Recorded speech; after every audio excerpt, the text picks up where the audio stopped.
그리고 시험에 떨어져서 울든지 뭐 좋은 거는 다 없는데 이 왜 우는 사람이 복이 있다라고 하는가 아마 이런 생각이 들 수 있습니다.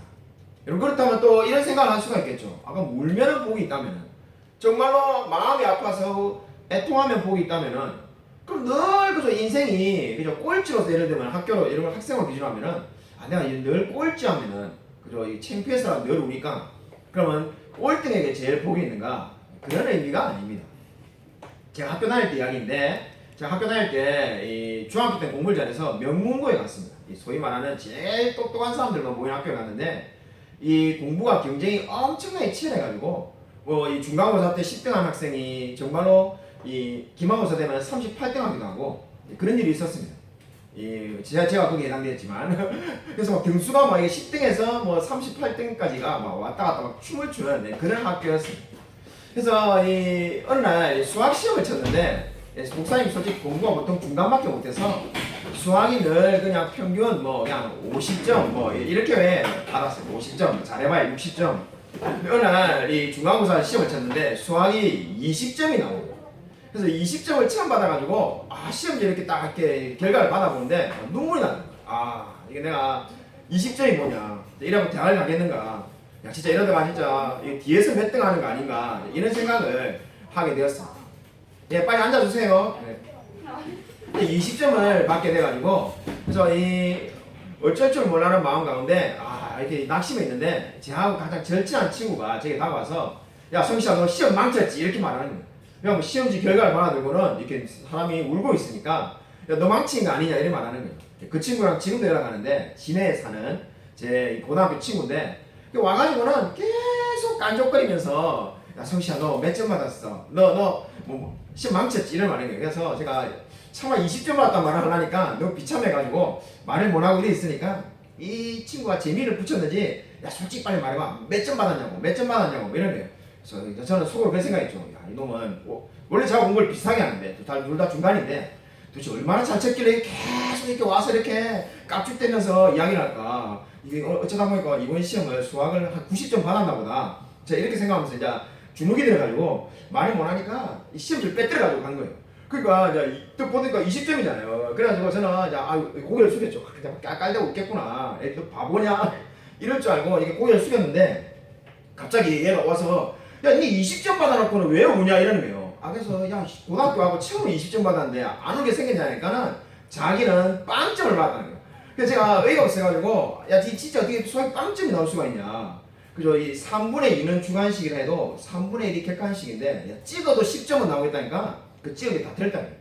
정말 시험지를 보여주는데 빵점을 받아가지고 어머니를 학교에 모시고 오게 돼가지고 제가 그 친구의 어머니도 학교에서 보게 됐죠. 그래서 빵점을 하는데도 전혀 울지 않더라고요. 제가 그때 깨달았던 게 무조건 못한다고 우는 게 아니구나라는 걸 알게 되었습니다. 오늘 우리 늦게 온 학생들은 지금 무슨 이야기를 하냐 이럴 건데 애통하는 자는 복이 있다라고 오늘 지금 산상수훈의 두 번째 말씀했습니다. 쉽게 말하면 우는 사람이 복이 있다는데 그럼 내가 맨날 공부 못 해가지고 울면은 복이 있냐? 그 말이 아니라는 겁니다. 내가 공부를 못하고 시험을 못 치고 그렇게 해서 우는 것이 복이 있다는 것이 아니라 오늘 애통하는 자가 복이 있다는 이 말씀은 뭐에 아파하는 사람이 복이 있다는 겁니까? 무엇 때문에 우는 사람이 복이 있다는 거예요? 내가 죄인인 것을 알고 우는 사람은 복이 있다는 말씀이 되겠습니다. 하나님 앞에서 내가 죄인인 것을 아는 사람이 복이 있다는 거죠. 여러분은 자신이 죄인임을 믿습니까? 한 명도 아멘 안 하네요. 그죠? 우리 큰일 났습니다. 우리 목사님이 없는 주간에 우리 선생님들이 좀 간증을 하셔가지고 정말 믿음이 생겨야 될 것 같은데 내가 죄인인 것을 인정합니까? 라고 할 때 여러분이 아멘이라고 말하는 그 사람이 복이 있는 사람입니다. 목사님 제가 뭐가 죄인이에요? 제가 얼마나 착한데요? 그러한 차원에서 말하는 것이 아니라 하나님의 은혜가 아니면은 천국에 스스로 들어갈 수가 없잖아요. 천국에 스스로 들어갈 수 없는 이유가 뭡니까? 우리가 죄인이라서 그런 거죠. 이 진리를 아는 사람이 어떻다는 겁니까? 복이 있다는 겁니다. 자 이렇게 말을 하면은 많은 사람들이 이렇게 묻습니다. 목사님 그 죄인이라는 이야기는 좋긴 한데 성경에 나오는 말인데 애들한테 너무 어렵잖아요. 이 중학생들이 그리고 고등학생이 그런 걸 다 어떻게 이해합니까? 어른들이나 이해하지. 애들 아직 그런 거 몰라요. 야 애들은 교회 열심히 나가라 교회 열심히 나가라 이렇게 말하면 되지 죄인인 걸 모른다 이렇게 말합니다. 그 말은 한편으로 맞는 것처럼 보이지만은 굉장히 무서운 이야기인 게, 그죠? 여러분 사람들이 우리가 여러분 어리기 때문에 당연히 70년 80년 더 살 거라 생각하지만은, 그죠? 일찍 하늘나라에 가는 사람도 있습니다. 근데 지금 여러분의 구원의 마음에 구원의 확신이 없다면은 우리 여러분의 영혼은 그 누구도 책임져 줄 수가 없는 거죠.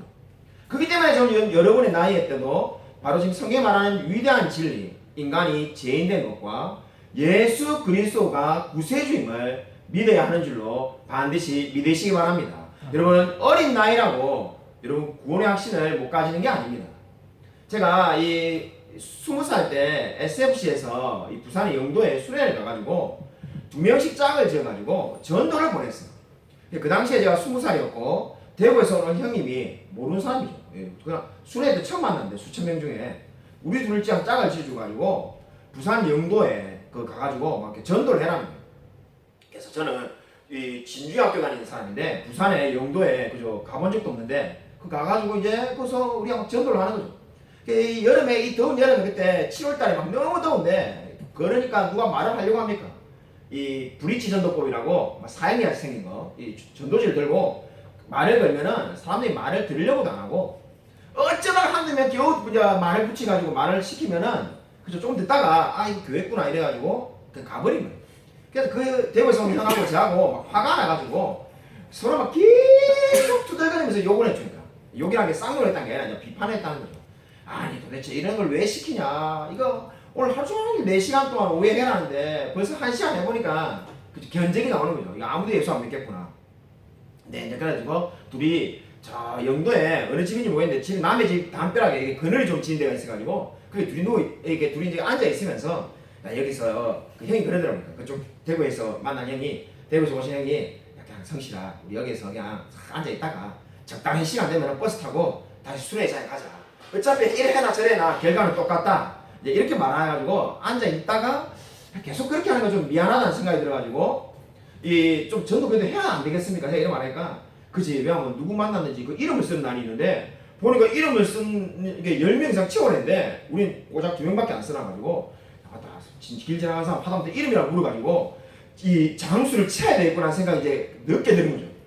그래서 누구한테 물어보냐 이러니까 골목길에 마침 중학생으로 보이는 아이가 이렇게 학생이 지나오길래 들어오길래 이렇게 우리 쪽으로 다가오길래 쟤한테 우리 이름만 묻자. 그래가지고 그죠 요즘 같은 세상이면 여러분 이름만 물어도 그죠 굉장히 위험하지만은 그죠 길 지나가는 사람한테 예 여러분 30년 전 이야기입니다. 그래서 이 학생에게 이제 이름을 물었죠. 이름 물으니까 이름을 순순히 말해주더라고요. 그냥 착한 학생이니까 이름 착 말해주니까 우리가 이렇게 착한데 진짜 한번 해볼까 해가지고 우리 브릿지 전도법 종이를 이렇게 펼치면서 우리가 읽어줄 테니까 잠깐 시간 내갖고 들어줄 수 있냐니까 들어주겠다는 거예요. 그 여학생이. 그래갖고 이제 우리가 막 읽기 시작했죠. 읽으니까는 읽는 도중에 놀라운 게 읽는 도중에 이미 눈물을 흘리기 시작해요. 처음에는 우리가 그 형도 그렇게 생각했다는데 얘가 좀 집안에 어려운 일이 있나 오늘 힘든 일이 있었나 왜 이럴까. 근데 울다가 모든 걸 다 읽고 나니까는 이 학생이 우리가 기도하자니까 기도하는데 울더라고요. 그래서 우리가 정말로 하나님을 만났냐 하나님 믿겠습니까 하니까 믿는다고 말하는 거예요. 그 학생보다 우리가 더 충격을 받았어요. 그 학생도 교회 다니겠다면서 예수님 믿겠다면서 울면서 같이 기도했는데 우리 이 대구에서 온 형하고 저하고는 완전히 요즘 말로 하면은 멘붕이 온 거죠. 야 아니 이게 도대체 어떻게 얘가 예수님 믿게 됐지. 우리가 이름만 알라고 이름만 쓱 짜라가지고 이게 종이 칸 채우려고 했는데 그걸 읽기만 했을 뿐인데 사람이 예수님 믿겠다면서 한 번도 교회를 안 다니는 애가 그렇게 말하는 걸 보고 완전히 버스를 타고 오는데 둘이 충격에 빠졌어요. 그때 우리가 깨달았던 게 뭐냐면은 어린 나이지만은 하나님이 역사하면은 하나님을 만날 수 있다는 것을 알게 되었습니다. 그래서 그 대구에 간 형은 그 대구에서 온 형은 그 일이 얼마나 충격이었으면 저한테 몇 년간 계속 크리스마스 때 엽서를 보냈는데 그 일이 기억난다면서 제게 막 이렇게 엽서를 보내주고 했어요. 자기 그때만 생각하면은 가슴이 그저 뜨거워진다면서 하는 말을 하였습니다. 오늘 애통하는 자가 복이 있다는 말이 무엇입니까? 애통하는 자가 복이 있다는 것은 내가 죄인된 것과 하나님의 은혜로 구원받았음을 감사하는 사람은 복이 있다는 겁니다. 그 사람에게 하나님이 뭘 해주신다는 겁니까? 위로를 해주신다는 겁니다. 여러분 이 위로가 뭘 말하는 겁니까? 영원한 위로를 말하는 겁니다. 저와 여러분 영원히 하나님과 함께 천국에서 살게 될 줄로 믿으시기 바랍니다. 여러분 진정으로 여러분 마음 가운데 자신이 죄인된 것과 하나님의 은혜로 우리가 구원받았음을 믿고 날마다 감사하며 살아가는 저와 우리 모든 학생들 되어지기를 주님의 이름으로 간절히 축원드립니다. 하나님 아버지 감사를 드립니다. 오늘 성경에 말씀하신 것처럼 애통하는 자가 복이 있나니 그들이 위로를 받을 것이니라고 말씀하였습니다. 우리 학생들 마음 가운데 우리가 정말로 죄인된 것과 하나님을 아는 이 놀라운 기쁨 가운데 살아갈 수 있도록 역사하여 주셔서 우리 어린 학생들 정말 어릴 때부터 구원의 확신 가지고 담대히 살아갈 수 있게 되어지기를 소원합니다. 정말 이 믿음 변치 않도록 하나님께서 역사하여 주셔서 주님께서 우리 학생들의 삶 가운데 늘 함께하여 줄 줄 믿사오며 살아계신 예수 그리스도 이름으로 간절히 기도드립니다. 아멘. 하늘에 계신 우리 아버지여, 이름이 거룩히 여김을 받으시오며 나라의 임하옵시며 뜻이 하늘에서 이루어진 것 같이 땅에서도 이루어지이다. 오늘 우리 일반 양식을 줍시고 우리가 우리에게 죄 지은 자를 사하여 같이 우리 죄를 사하여 줍시고 우리를 시험에 들게 하지 마옵시며 다만 하나님께서 구하시옵소서. 나라와 권세와 영광이 아버지께 영원히 있사옵나이다. 아멘. 우리 공감하도록 하겠습니다.